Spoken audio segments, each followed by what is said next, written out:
ده يفكرنا في تاريخ الكنيسة بقصة مشهورة لقديسة اسمها القديسة يوستينا.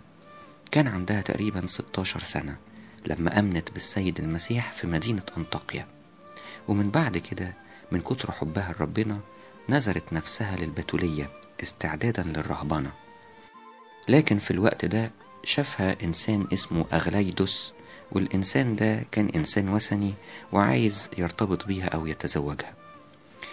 قال لوالدها، فوالدها لما عرض عليها رفضت بشدة وقالت له: أنت عارف يا أبي إن أنا نادرة نفسي للبتولية استعدادا للرهبنة. فوصل الكلام للراجل اللي كان عايز يتجوز يوستينا، اللي اتغاظ جدا واتضايق جدا إن هي ترفضه، وراح اتفق مع ساحر أفريقي كان اسمه كبريانوس عايش في أنطاكيا، وقال له: أنت لازم تعمل أي حيلة من الحيل بتاعتك تخليني أتجوز هذه الفتاة اللي أنا عجباني جدا. وفعلا كبريانوس الساحر المشهور اللي بيستعين بالشياطين وبيكلمهم وجها لوجه ابتدى يستعين بيهم علشان يميلوا قلب يوستينا عشان تتجوز الراجل اللي اسمه أغلايدوس.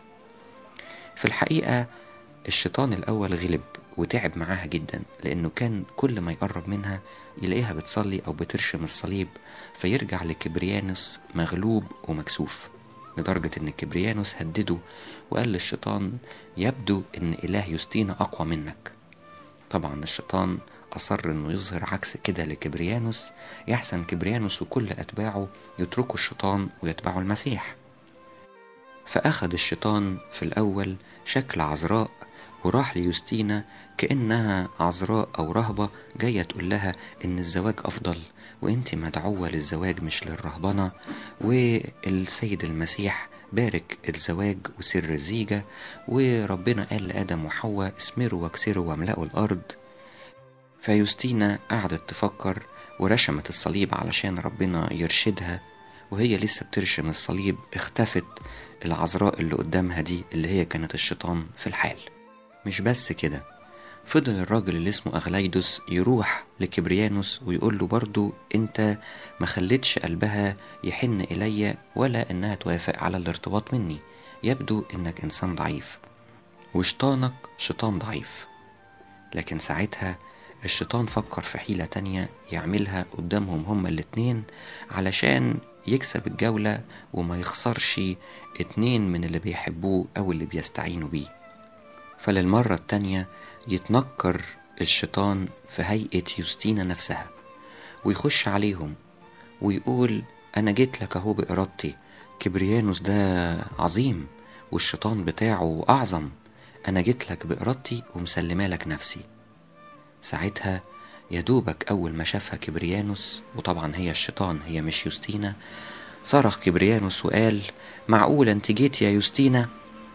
ومجرد ما ينطق كلمة يوستينا يختفي الشيطان ويتحول إلى رائحة كريهة ودخان أسود.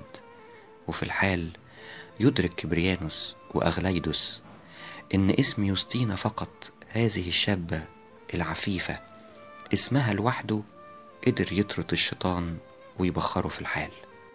جبار مين ولا شيطان مين ولا جلياط مين اللي يقدر يقف قدام إيمان يوستينا أو إيمان داود؟